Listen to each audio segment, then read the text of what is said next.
A Chicago law firm actually came after me over this burger video. Let's get going.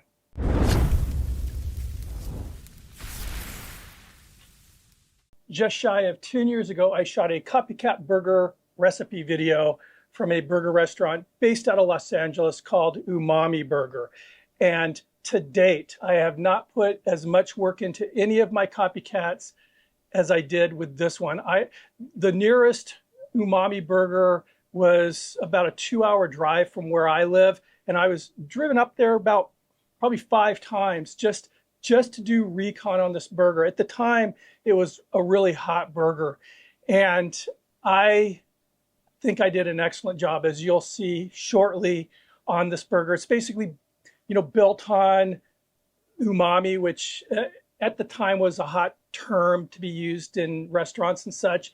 Now I think everybody's sick of that word umami, but basically what it is, it means savory, and you're building on ingredients that are high in glutamate, which enhances flavors like MSG does. So anyway, I do this video. I break it into 2 videos actually. One was the sauce and the seasonings. The other one was the actual cooking and building of the burger. And again, I was very, very proud of this video. I was very proud of the copycat. I mean, I did a really good job on this burger recipe. Very shortly after I uploaded this video, a Chicago law firm contacts me with a cease and desist from Umami Burgers. They represented Umami Burgers. And there were a couple things they were upset about. One was me representing this is their recipe, which I never did. I made it quite clear it was a copycat. And the other one was the use of Umami Burger, the words Umami Burger in my title, and also saying it throughout. So they wanted me to pull the video down. I basically I was having an exchange with this attorney, and I was saying, well, fair use. And they were threatening basically a lawsuit against me. So I started digging, and I discovered that Umami Burger did the same thing to a restaurant based in Austin, Texas, called Umami Mia. So it was an Italian restaurant called Umami Mia. It wasn't a burger restaurant called Umami Burgers. It was an Italian restaurant. And they filed an injunction against this restaurant for them to cease and desist using the word umami immediately. And that word umami, by the way, has been around since 1911. A Japanese chemist came up with that term. So anyway, it went to court, and a judge found in favor of Umami Mia. Basically, the finding was umami is a common culinary term not to be monopolized. So I contacted that court actually, and I was able to get the court documents, basically the finding, the documents of the finding, and I sent them via email to this attorney from Chicago with nothing else, just that attachment, and I never heard back from him. So I just kept the title the way it was. Moving on just a little bit, and I'm sorry, I'll get to the video here real quickly. I was doing a copycat of another Umami Burger from a restaurant based out of Chicago called Bop and Grill. It's a Korean fusion type restaurant. And I contacted that restaurant just to make sure, hey, are you cool that I'm going to do a copycat? Owner of the restaurant was really, really cool. And I was talking with her, about what I was going to do. I finished the video and sent her the link so she could see it before I posted it. And she came back with me saying, hey, could you change the name, because this attorney contacted us and Umami Burger, blah, blah, blah, blah, blah. And I told her, look, you don't have to change the name of your burger. Here's the court documents. You can send this to them and they'll leave you alone. But she opted to keep the name changed. So screw Umami Burgers. There are a bunch of, I'm not going to say, I try to keep my language clean on my channel here, but they're bullying these restaurants, trying to still monopolize that word umami, even though they have really no right to monopolize the word umami. Anyway, all that being said, I think I did a really good job on the video. It has been living on Ballistic Barbecue channel now for, again, almost 10 years. And it's always bothered me that it's not on this channel. There are a lot of takeaways from the actual recipe. There's a really good seasoning blend, a homemade ketchup, and what they call their master sauce, which is an umami booster. And all these things are really good on any of the burgers you want to make. So without any further ado, we're going to kick it off with the seasonings and the sauces and everything, and it's going to move on through one long video, but it's worth watching. What we are going to use is certain ingredients to bring out that umami, to enhance flavors. And it actually is ingredients containing a naturally high amount of glutamate. Now we're going to start off with the umami dust. We have here dried mushroom powder. Everything that I'm going to use here is available online, or you can buy it at an ethnic store, an Asian market. This is dried mushroom powder. A couple options here. You can buy, this is dried shiitake mushrooms, and grind this yourself. I can tell you from experience it's pretty labor intense. Or you can buy this. This is called mushroom seasoning. It's basically powdered mushrooms and a few other ingredients, but all the other ingredients contain a lot of the umami. And it even says here, now enjoy a natural seasoning tasting as suitable to MSG. All right, next ingredients, and that was a half a cup of the powder. I have here 1/4 cup of powdered soy sauce. This has a lot of umami.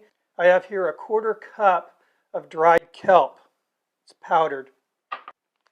Basically, this is it. It's called dashi konbu, and here's what it looks like. It's dried kelp, and I cut this up into little pieces and threw it in an herb grinder, like a coffee mill. And this is 2 teaspoons of star anise. I ground it myself. What I did here was I took some bonito fish flakes and I ground them up. So this is actually the flesh off of a bonito fish, and it's been dehydrated to little flakes, and then I ground it into a powder. This is 1 teaspoon. Throw that in there. 1 teaspoon of white pepper. Give it a good shake. And here's what we have. I'm going to put this in a shaker and we will move on to one of those sauces. All right, now we are going to tackle that umami ketchup.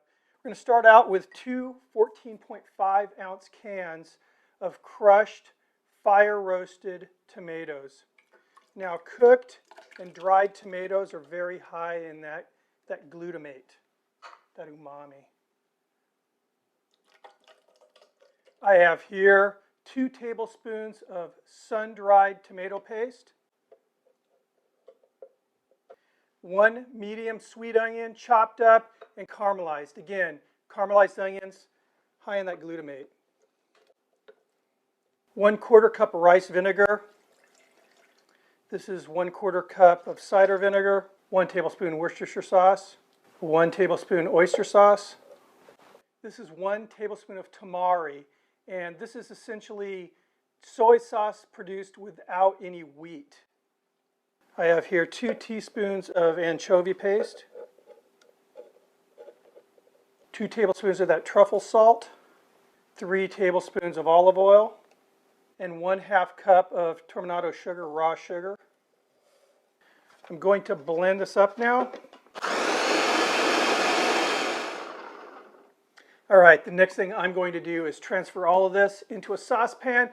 I'm going to bring it up to a boil, quickly bring it down to a simmer. I just want to make sure that, first of all, everything kind of gets cooked together, and then I want to thicken it up just a little bit. After that, we're going to allow this to cool, then I'm going to place it in the fridge. Now we're going to make what Umami calls their master sauce.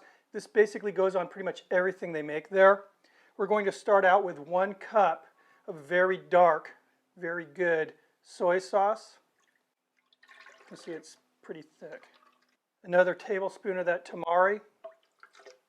1/2 cup of honey. 2 tablespoons of that mushroom powder extract. 2 tablespoons of miso. 2 teaspoons of koji, which is basically fermented rice. 1 teaspoon of truffle oil. 1 teaspoon of that ground star anise. 1 teaspoon of fish sauce. A couple good pinches of sea salt. 1 tablespoon of that dried kelp. And we'll get this blended up.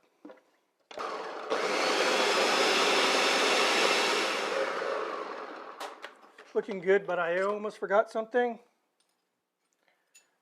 1/4 teaspoon of cayenne pepper.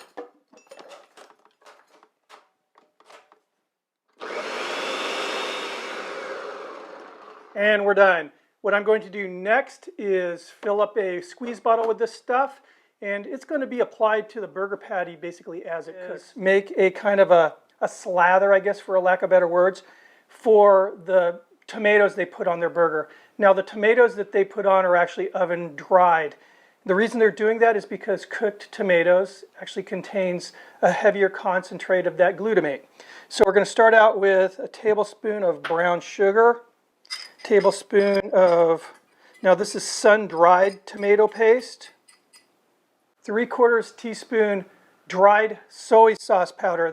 I got this online. Put that in there. And I'm going to go with 1/2 teaspoon Worcestershire sauce. Looking good. Let's get those tomatoes. All right, as you can see, I have these sliced about 1/4 inch thick. What I'm going to do is just take a basting brush and baste these tomatoes with this, like I said, kind of a slather that I made. All right, that's perfect. Going to set this aside. We're going to move on to the next item on the agenda, which is a Parmigiano Reggiano Frico. So it's going to be good. Now, instead of a melted cheese, Umami Burger actually places a nice crisp Parmigiano Reggiano Frico on top of their burger. The reason is that those drier, kind of harder cheeses like a Parmesan is supposed to be higher in that umami level. So what I have here is a Silpat, one of those, silicone mats with a ring. So I'm going to go ahead and put some of this cheese down. This is freshly grated Parmigiano Reggiano. Alrighty. Now, I have the Primo warming up out in the patio, so I will meet you out there. Okay, right now my Primo is running at 250 degrees, and I lit it really not too long ago. I have the bottom vent, it's about a finger width open, and I have the daisy wheel portion fully open right now, but not the whole ring. Let's get this opened up. Now I have a fairly interesting configuration going on right now. I have the heat deflector on this side with the grate, and then I have the cast iron griddle insert right here, smooth side up, and it's kind of acting as a heat deflector right now.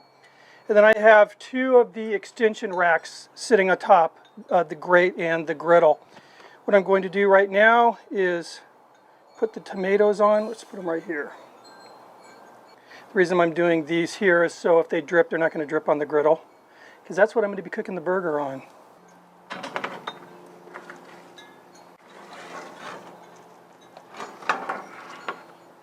All right, so I'm going to go ahead and just close the lid, and I'm just going to kind of monitor these. I want the cheese to, melt and turn nice and crisp, and I want the tomatoes to more or less dehydrate.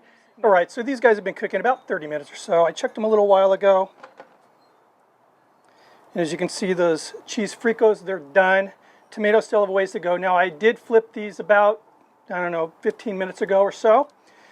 So I'm going to go ahead and pull these off. Now what I'm going to do is go back into the house, and I'm going to caramelize some onions on the stove top. I'm going to use a little bit of butter, a little bit of oil, a pinch of salt, and a pinch of ground star anise in with that caramelization. All right, another 15-20 minutes later, and the tomatoes are done. I'm going to go ahead and remove these from the grate. I'll remove these extension grates. I'm going to allow this cast iron griddle to get a little bit hotter. I'm going to leave this here just so I can use it more or less as a warming station for the buns and everything. So next time you see me on the camera, we're going to be cooking an umami burger. All right, the griddle is at a nice medium-high heat now, perfect. Here's my patty. This is a 6-ounce patty that I ground myself. Now, Umami is claiming that they use 4 to 5 different cuts of meat. Of course, they're not disclosing what the cuts are. So what I did was I took a little ribeye, little beef short rib, little flank steak, some 35-day dry-aged meat to kind of pump that umami up a little bit more, and that was a ribeye. And then a little bit of American Wagyu New York strip. So I think this will hold its own against the umami burger. What I'm going to do is take some of that master sauce, just make a nice little circle there. Some of that Umami Dust. We're going to lay this down on the flat top. I'm going to put down another circle of this master sauce. A little bit more of this Umami Dust.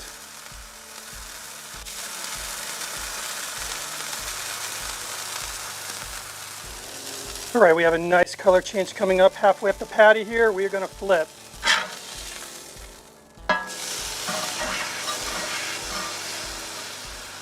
While this is finishing off, we're going to go ahead and toast our buns. Now again, umami, they're playing off the foods that have a high umami content, high glutamate content. So we're using potato hamburger rolls. They're not, regular flour. And they stamp theirs with a little logo on the top of the bun. So basically what I did was I had a rubber stamp made, and I don't know what they're using for their ink, but I went ahead and reduced some soy sauce to a really thick paste, an ink-like paste, and that's what I stamped it with. I brushed these with a little bit of olive oil. I'm going to get a little nice toast on this. All right, a really nice toast on the buns. Burger's looking ready. I think we're ready to make us an umami burger, guys. All right, we are going to build this burger just how they would at Umami Burger. This first step is going to seem a little weird to some of you guys because we all have that need to keep that bottom bun as dry as possible. But here we go. I'm going to lay down some of that Umami Ketchup that I made on the bottom bun. They're going to put that beautiful patty down.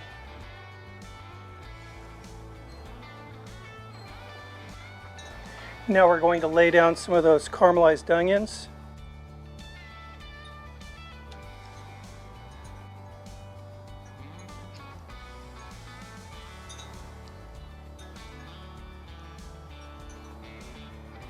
The cheese frico. Now, when I caramelized the onion, another thing that I did was I sauteed some shiitake mushrooms. What I did was I just pulled the stems off a couple fresh shiitakes and threw them in there with the onions. So throw those down there. They apparently have a lot of that umami quality in them. Now we're going to put down some of those umamified tomatoes. Top bun. A little of that umami ketchup. And there you go, the umami burger. And you know what? It looks just like the real thing, except I kind of like the logo on the bun a little bit better than theirs. Let's give this a try.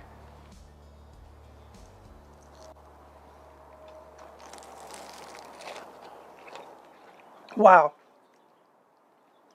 I have to tell you, I'm extremely proud of myself because, I've been there a few times, like I said, 4 or 5 times, and this tastes like their burger. I'm really, really happy. Thank you so much for sticking around and watching the 10 years younger Greg cook up this umami burger that almost got him in trouble with the law. If you're not subscribed, please consider hitting that sub button. Thumb up the video if you like it, and ring the notification bell, and I will see you on the next video. I don't have anything to cheers you with. Anyway, again, keep those burger requests coming, please, and I'll see you on the next video. Cheers.